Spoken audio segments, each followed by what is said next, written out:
Bueno, abrimos la santa palabra de Dios en el libro de los jueces. En el libro de los jueces en el capítulo 2. En el capítulo 2. Acuérdense de lo que hemos hablado continuamente, que todos estos libros son una preparación para la llegada de Cristo.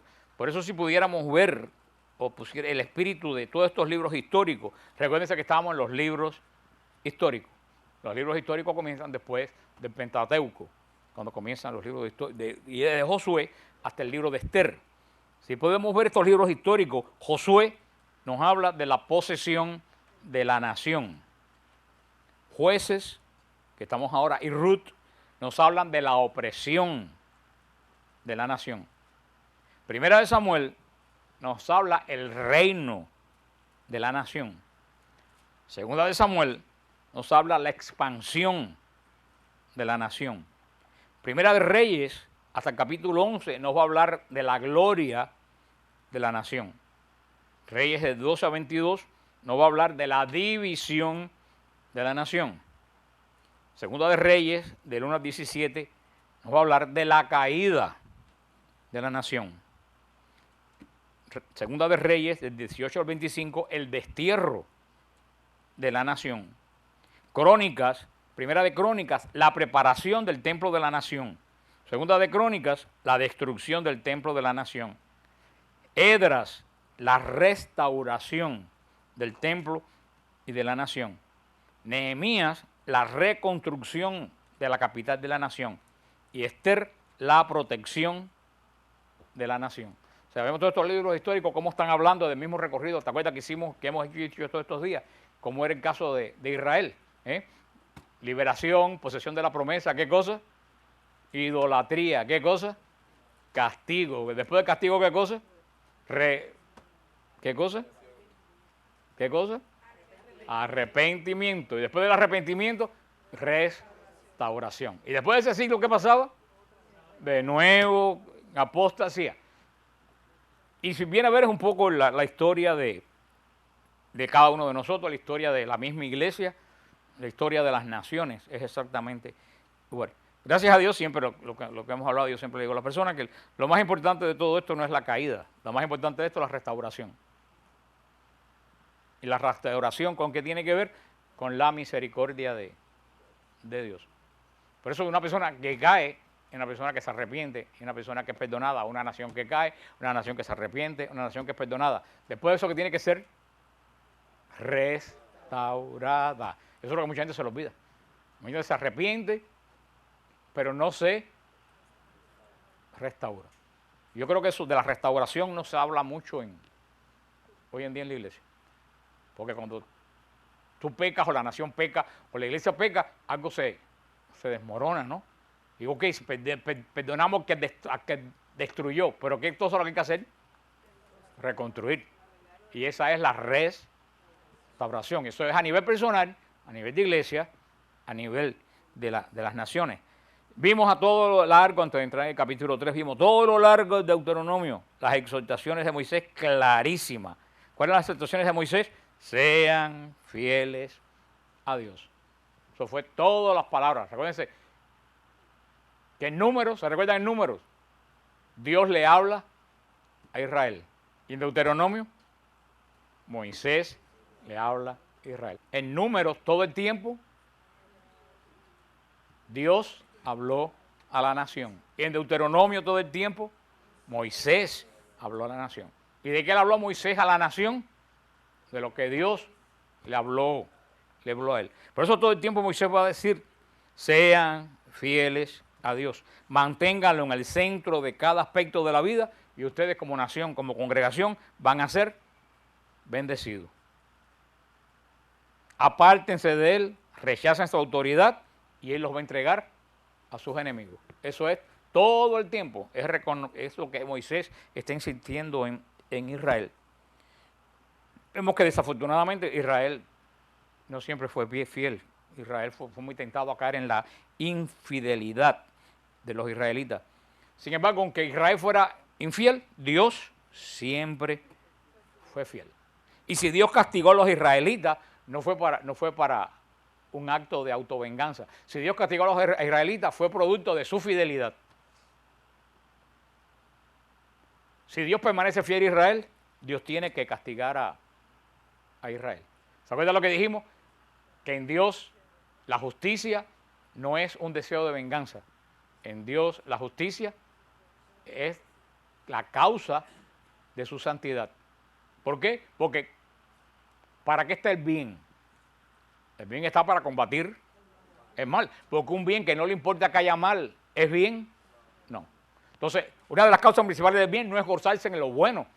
Una causa del bien es combatir el mal. Y si el bien no combate el mal, ¿qué pasa? Se vuelve malo. Entonces, Dios no se contamina, como dice mi tica, Dios no puede querer el bien y permitir que el pueblo haga el mal.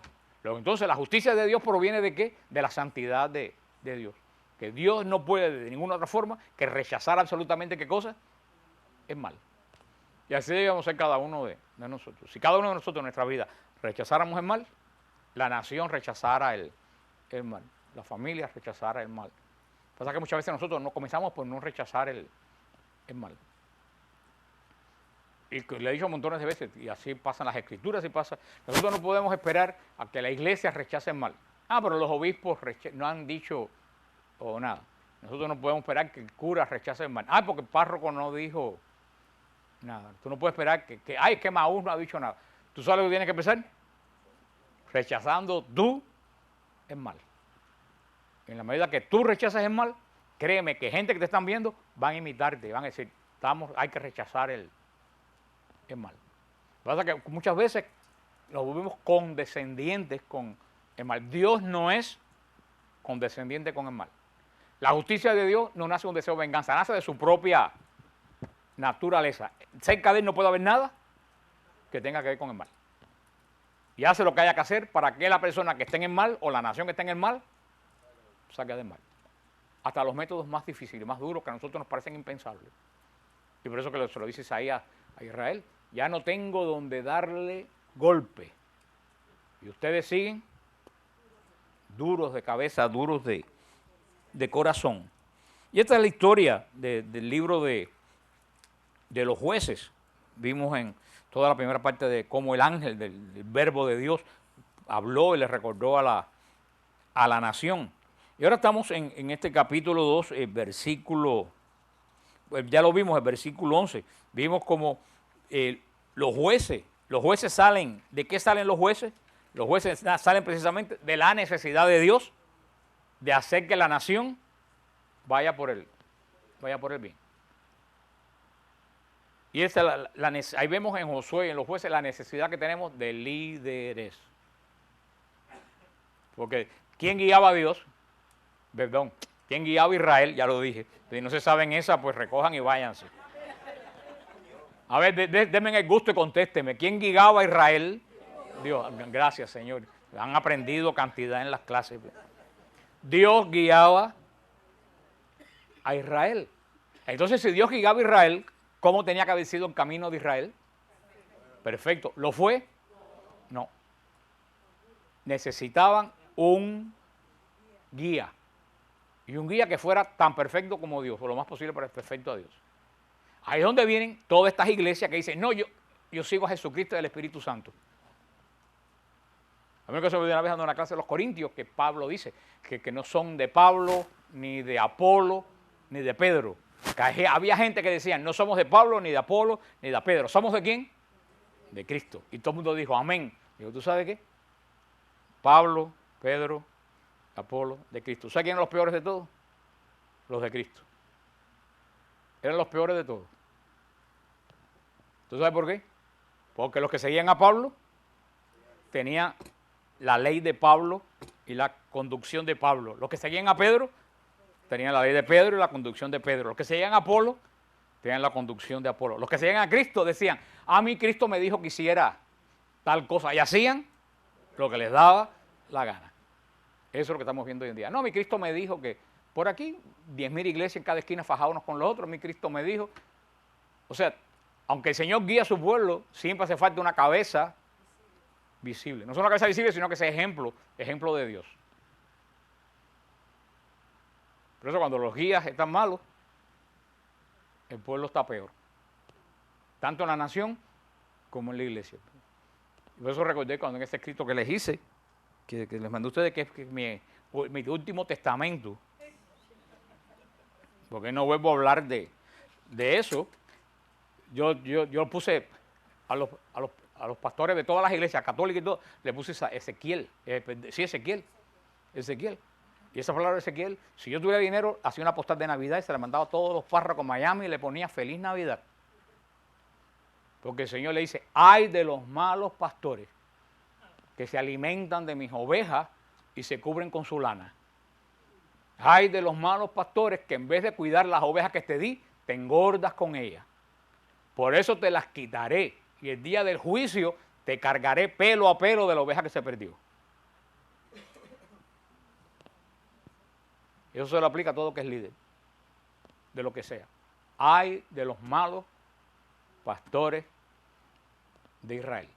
Hay que orar a Dios por buenos sacerdotes, por buenos obispos, necesitamos por buenos políticos, porque también la hipocresía, no, yo no me meto en la política que es sucia. La política es sucia porque tú, que eres bueno, no te metes en la política. Hacen falta políticos católicos. Hace falta buenos políticos. Todo católico debe. Donde el bueno se calla, el malo triunfa.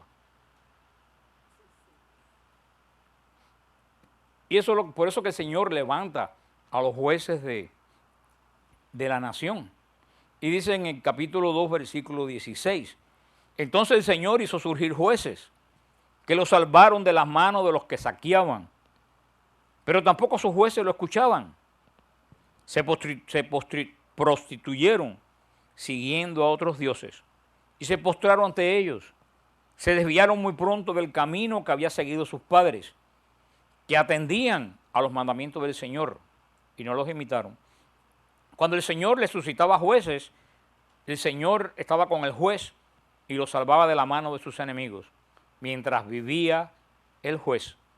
Porque el Señor se conmovía de los gemidos que proferían ante los que los maltrataban y oprimían.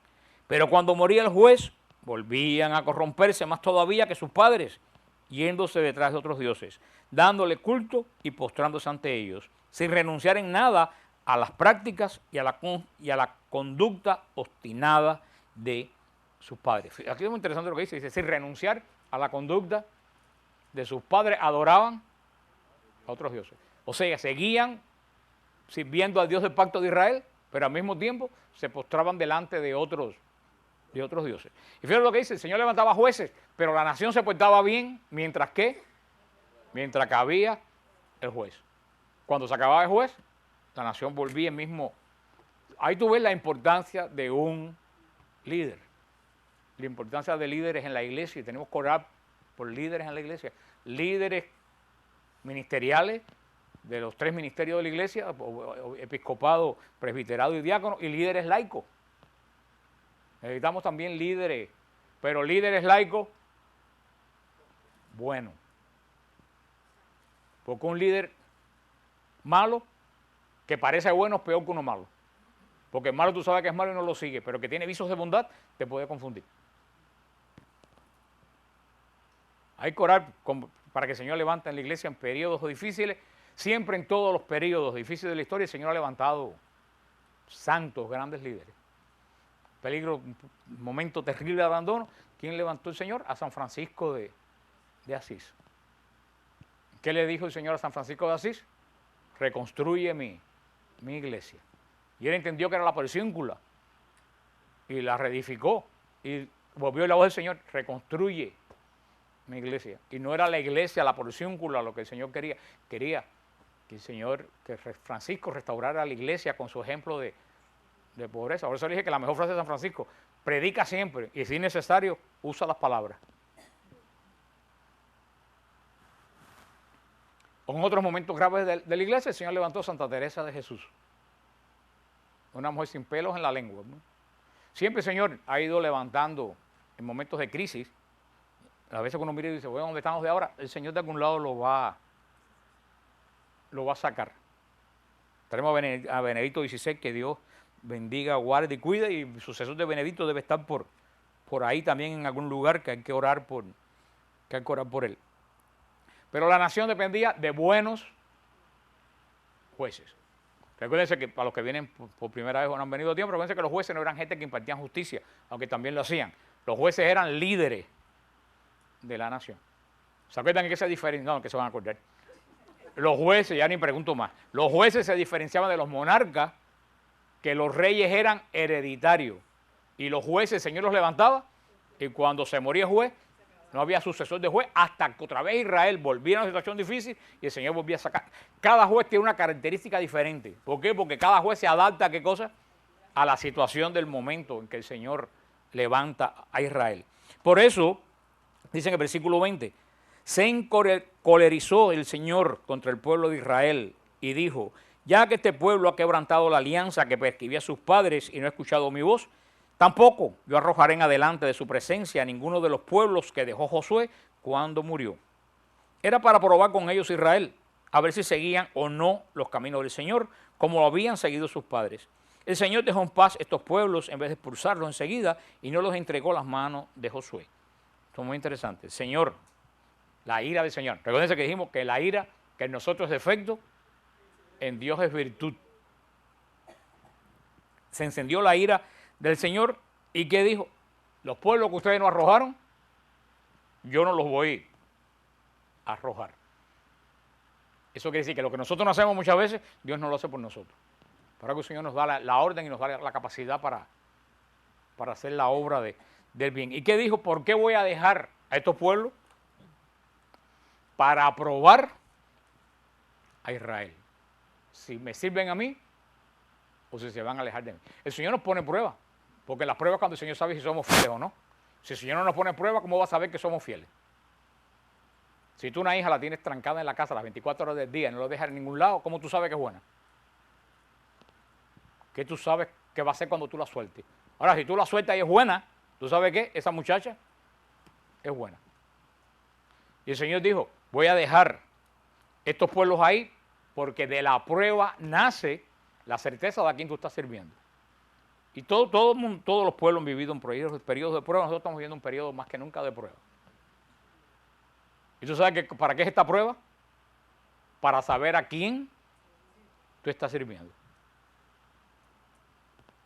A mí el otro día me escribió una persona a Facebook, yo soy ministra de la Eucaristía de Comunión Diaria y voté por Obama.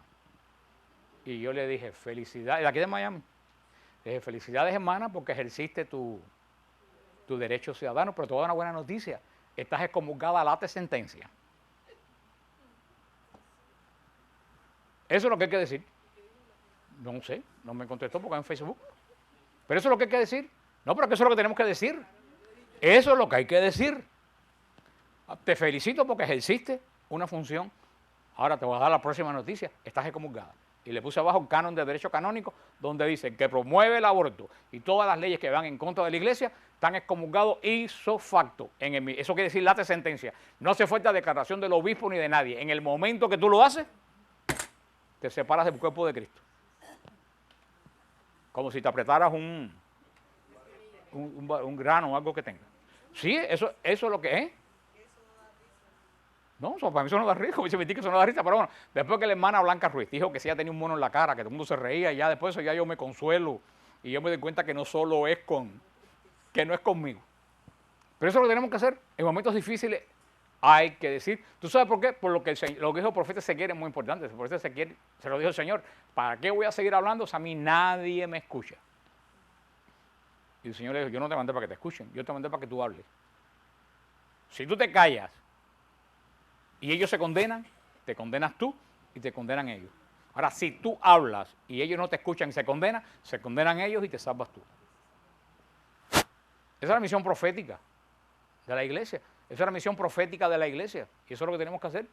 Tenemos que hablar, seamos populares o no seamos populares. En el escrito secundario se lo dije, ningún profeta se muere en su cama. Y el que tiene esa necesidad profética sabe a los riesgos que tiene que asumir, que no puede complacer a todo el mundo. Y sigue diciendo el Señor en el capítulo 3. Estos son los pueblos que el Señor dejó subsistir para probar con ellos a Israel cuando no había conocido ninguna de las guerras de Canaán. Esta otra cosa, esta generación de Israel no había conocido las guerras. Todos se lo habían dado en la mano. Ahí está. Esta generación no había conocido ni el desierto, ni había conocido la batalla por Jai, ni había conocido la batalla de Gabaón, ni había conocido la batalla de Jericó. Era una generación que no conoció el esfuerzo que le costó a sus padres llegar a la promesa de Dios. Las recibieron. Y tal como las recibieron, como dicen los americanos, easy come, easy go. Tan fácil como vino, se le fue. Por eso muchas veces a la gente que pone las cosas difíciles. Yo se las pongo difíciles a ustedes continuamente. Y se las pongo a la gente que me escriben súper difícil. Tú no puedes poner las cosas fáciles a la gente. Esa es la actitud de la iglesia. Ay, la Inmaculada cae martes, para que los pobres católicos no tengan que venir a misa en martes, vamos a pasarla para el domingo. Eso es lo que ha hecho un pueblo de cobarde. Porque la iglesia ha tratado últimamente de ponerle todo a la gente fácil. Si no te quieres confesar, no importa, el mes que viene tú vienes y te confiesas y haces el experimento y haces, no tienes que ayunar desde el día antes para comulgar, ayuno una hora antes y muchas veces ya ni una hora antes. Nos han puesto la cosa tan fácil que nos podrimos. Ahora, yo voy a sentarme a llorar porque la iglesia no ha puesto las cosas fáciles. No, yo tengo que ponerme yo las cosas difíciles y empezar a ponerse las difíciles a los demás. Surprise, estás excomulgada en la sentencia, disfrútalo y que te dure por muchos años. ¿Ya? Tenemos que empezar. Pero tienen que empezar con esa vara, tú tienes también que medirte con esa vara, porque también tú puedes caer en excomunión late sentencia. Y eso es derecho canónico, eso no está borrado, aunque esté escrito ahí, eso no está borrado. Dice así en el versículo 4, 3:4. Sirvieron para probar con ellos Israel, a ver si guardaban los mandamientos que el Señor había prescrito a sus padres por medio de Moisés. Y los israelitas habitaron en medio de los cananeos, hititas, amorreos, pericitas, hivitas, jebuseos. Se casaron con sus hijas, dieron sus propias hijas a los hijos de aquellos y dieron culto a sus dioses. Ahí está todo lo que Moisés le vino previniendo a Israel. ¿Por qué Israel tenía que eliminar esos pueblos delante de él? Porque iban a contaminarse con esos pueblos. ¿Y por qué no se podían casar con las mujeres de esos pueblos? Porque los iba a contaminar con dioses extraños. Como decían en mi pueblo, cada oveja con su pareja. Muchas veces los matrimonios se desgracian porque hay ovejas que se casan con gente que no son su pareja. Cada oveja con su pareja. Y que eso, y el Señor se lo dijo. Fíjate, tú ves ya cómo estaba la cosa. Se casaron con mujeres paganas. Es que imagínate tú, Salomón, el juez más sabio, terminó casándose con una mujer pagana. ¿Y qué le metió a la mujer pagana en el medio del reino? Sus dioses. Que las mujeres son terribles. No sé cómo se las arreglan, que a la larga hacen lo que desde la época de Adán y Eva, que el hombre haga lo que ellas quieren. Y después te da la sensación de que tú eres el que manda. Y en esta situación de caos, fíjate qué situación de caos. Israel viviendo entre sus propios enemigos, los enemigos a los cuales él los dejó, convivió. Al convivir entró el relajo. Y cuando entró el relajo que entró, en matrimonio con gente pagana. Y con el matrimonio pagano que entraron, cultos a dioses falsos. La nación corrompida, con gente viviendo dentro de la nación que no eran de Dios, con la familia corrompida por otra gente que no eran de Dios. Y en esta situación tan caótica, cuando pareció que todo iba a ser bien, y se reventó la promesa de Dios, ahora todos vamos a ser felices. En el medio de este problema, aparece el primer juez. Se los presento. ¿Quién es el primer juez? Otoniel. Acá no dice Otniel por ahí, pero es Otoniel. Después de un tiempo, cuando ya no podían ver, ya no podían encontrar ninguna salida a los problemas que tenían, como decimos Burgas 20, que tenían el agua, hasta aquí. ¿Qué hizo Israel? Clamó a Dios. Y Dios siempre misericordioso oyó. Y en medio de aquel caos, ¿qué hace? levantó el primer juez, que fue Otoniel. Y dice, los israelitas hicieron lo que desagradaba. Esto va a ser continuamente una repetición. Los israelitas hicieron lo que desagradaba a Dios. Así estamos desde el Éxodo. Por miles y miles de... Hasta, ¿tú sabes qué? Hasta que se agotó la misericordia de Dios. Y en el año 70 se acabó Israel, el pacto, se acabó todo. Porque la misericordia de Dios tiene un límite. ¿Tú sabes cuál es el límite de la misericordia de Dios? El juicio. Cuando ya no hay más nada que hacer. Los israelitas hicieron lo que desagradaba al Señor. Se olvidaron del Señor su Dios y dieron culto a dioses extraños. Se encolerizó el Señor contra Israel y los dejó a merced de Cusán Risataim, rey de Edom. Y los israelitas sirvieron a Cusán Risataim durante 8 años. Fíjate que interesante. El Señor liberó a Israel de la opresión de Faraón. ¿Para qué? ¿Se acuerdan que tenía que hacer Israel en el desierto? Para adorar. Ese es el trabajo. ¿Qué hizo Israel? Empezó a adorar a otro Dios. ¿Y qué sucedió? Volvieron a servir a otro rey extraño. Cuando tú te apartas de Dios, terminas sirviendo a otro rey extraño. Aquí está. Los israelitas clamaron al Señor. Y el Señor suscitó a los israelitas un liberador que los salvó. Otoniel, hijo de Kenaz, hermano menor de Caleb. ¿Se recuerdan de Caleb? El único de los dos que salió de Egipto. Y entonces, buena familia. Por eso que el que siembra, recoge. El Espíritu del Señor vino sobre él. Fue juez de Israel y salió a la guerra. El Señor entregó en sus manos a Cusán Risataim, rey de Edom, y triunfó. El país quedó tranquilo 40 años y murió Otoniel, hijo de Kenaz. 40 años. Recuérdense, cuando uno ve el número 40 en la Biblia, es el tiempo en que el Señor está haciendo algo. ¿Sabes qué está haciendo el Señor? Restaurando la nación. Pero mira qué interesante. Otoniel es hermano de Caleb. ¿Y cuáles eran las características de Caleb? Hombre de fe. Caleb fue el que dijo junto con Josué, ni gigantes, ni muralla, si el Señor nos la prometió, el Señor nos la da. Se murió Caleb, pero mira, el Espíritu de Dios quedó en esa familia.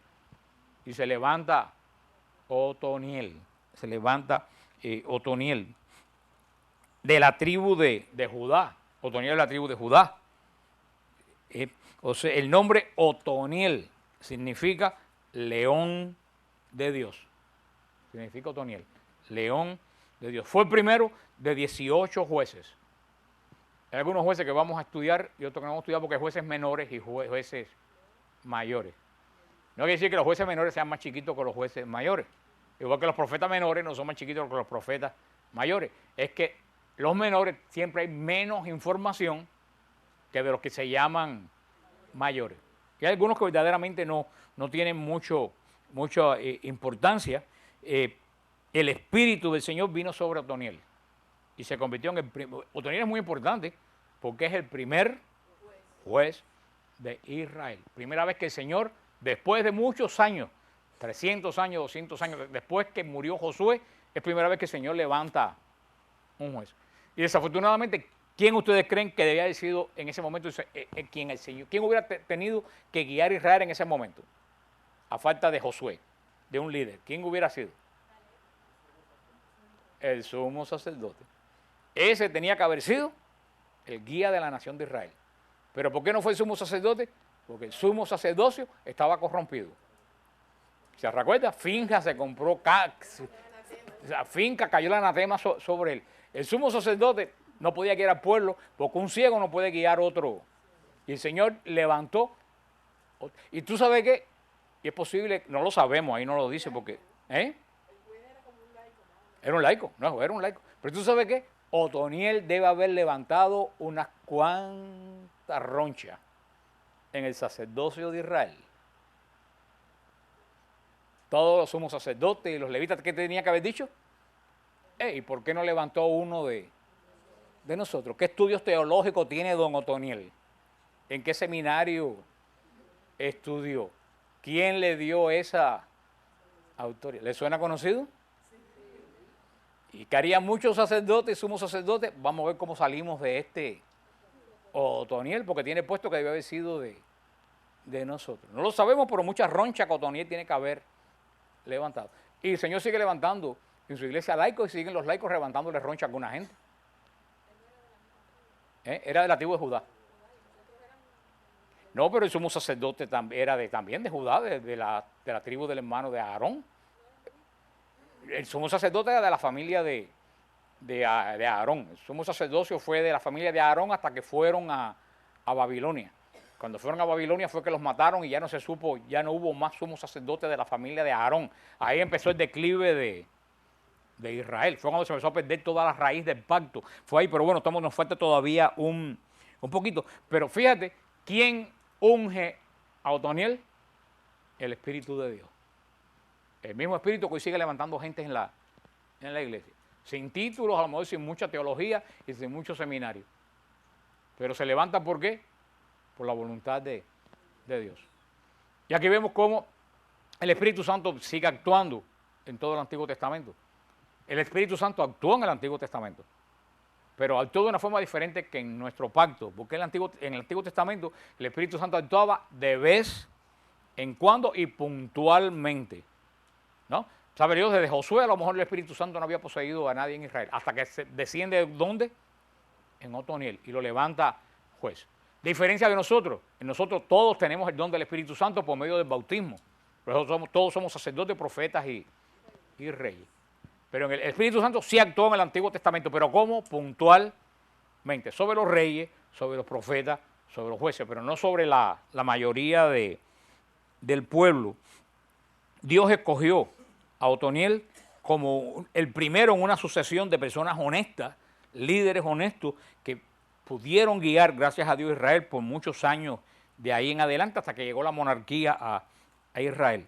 La actitud de la gente de Israel había cambiado mucho en estos 8 años de servidumbre. Según pasaron los 8 años de servidumbre, el agua le fue subiendo hasta que les llegó aquí. Cuando el agua les llegó aquí, Señor, sálvanos. O sea que ya Otoniel se encontró un pueblo que estaba dispuesto ¿a qué? A escuchar a Dios. Pero para que el pueblo llegara a escuchar a Dios, tuvieron que pasar unas terribles. ¿Les parece a ustedes? ¿Es que esto les es conocido a ustedes? Es lo que estamos viviendo, son ciclos detrás de... Y lo mejor del caso es que todo está escrito. ¿Y por qué nosotros volvemos a repetir la historia? No prestamos atención a lo que nos dice la palabra de Dios. Porque si tú le hicieras caso a lo que dice la palabra de Dios, no hubiera forma de errar. Volvieron a vivir bajo la ley de Dios, bajo la obediencia de Dios. ¿Y qué volvió Israel? La felicidad, la tranquilidad, la estabilidad. Pero en esos 8 años, que fueron 8 años, porque lo dice aquí, pueden sacar la cuenta, no lo estoy inventando yo, en esos 8 años Israel fue de mal en peor y tuvo que llegar a tocar fondo para que Dios lo levantara. Bajo el liderazgo de Otoniel, siervo escogido, porque es un siervo escogido de Dios. A partir de ahí, Israel disfrutó 40 años de paz. Primera vez que había tanto tiempo de paz desde la época de Josué. Los jueces, como les dije, no eran gente para buscar justicia, eran gobernantes que hacían la justicia, eran más bien que impartían justicia, eran gobernantes que eran justos. ¿Y qué quiere decir justo? Justo, una persona justa no es el que hace las cosas correctas. Una persona justa en el término bíblico es una persona a quien Dios mira y se complace en él. Como me dijo mi tica con la boca, ¿qué es el primer hombre justo que menciona la Biblia? Abraham. Nada más que la Biblia menciona nada más que 2 hombres justos, Abraham y José, el esposo de María. Son los únicos 2 hombres justos, son los únicos 2 hombres que dice la palabra de Dios que Dios los miró y se alegró. Por eso que hay gente que dice, pero que nada más que la Biblia dice de José que era un hombre justo, dice muchísimo más que de todos los demás que la Biblia habla. Porque fue un hombre en que Dios no encontró mancha ninguna. mancha ninguna. Otoniel, ya cerrando esta noche, Otoniel mantuvo la ley de Dios y el orden en Israel. Estas dos cosas van juntas, ley de Dios y orden. No hay ley de Dios, hay desorden. Aunque dije que no iba a hablar más del tema, pero es un poco imposible de no hablar del tema. Tú sabes lo que es más preocupante. Lo más preocupante en Estados Unidos no es el presidente Obama. ¿Tú sabes lo más preocupante que en Estados Unidos? Los estadounidenses. Los estadounidenses. Eso es lo más preocupante que hay en la nación. El presidente Obama es una consecuencia del estado en que está el pueblo. Como Chávez es una consecuencia de cómo está Venezuela y como Fidel Castro es una consecuencia de cómo ha estado y está Cuba. Es una consecuencia. A mí no me preocupa Obama, en 4 años tendrá que irse, lo que sea. A mí me preocupa el pueblo que elige en 2 estados la legalización de la marihuana, sin ninguna restricción. O en 3 estados la legalización. A mí me preocupa ese pueblo que elige eso. Eso es lo que me preocupa. ¿A qué estado? Es como está como en la época de los jueces. El pueblo, a la medida que se aparta de la ley de Dios, entra un total desorden, Porque lo que te mantiene a ti centrado en lo que es justo y lo que es bueno es la ley de Dios. Y yo le digo que yo leí una vez en un libro español que a mí esa frase la leí cuando era muchacho, y a mí esa frase de una catalana que se llama Inés Poló. Y Inés Poló decía en ese libro que los peldaños de la degradación se bajan de 2 en 2. Y cuando tú dices voy para abajo, en degradarte vas a millón. Es como una escalera que tú bajas rápido, pero después para subir, ¿qué trabajo cuesta? Y eso fue lo que le pasó a Israel. Tuvieron que pasar terribles años de sufrimiento que podían haber evitado. Viene el juez, obedecen a Dios, 40 años de paz. Después de los 40 años, todo Israel dijo, mira qué bien nos está yendo, podemos tirar una cana al aire. Total, si llevamos 40 años de lo más bien. Y tiraron una cana al aire y empezaron a bajar la degradación de 2 en 2, hasta que volvieron a tener el agua aquí. Y el Señor levantó al segundo juez, al juez Ehud, que vamos a hablar la semana que viene, porque jueces así que hablan importantes, hay solamente 2 o 3. Gedeón, la jueza Débora. La mayoría de los jueces van así como lo estamos viendo, son que no hablan, son jueces menores, no se habla mucho. ¿Qué nos dice Otoniel? Que fue un hombre inspirado por Dios, que era el león de Dios, león, aquel que fiero por las cosas de Dios, que metió a la nación en cintura por 40 años. No sabemos nada más de Otoniel. Vamos a ver la semana que viene, seguimos con el juez Ehud. Y me encanta, estoy loco por llegar a Gedeón. Gedeón es uno de los jueces que tiene una enseñanza más profunda para todo el pueblo de Dios, de toda la... A mí me encanta Gedeón, me encanta el juez Gedeón.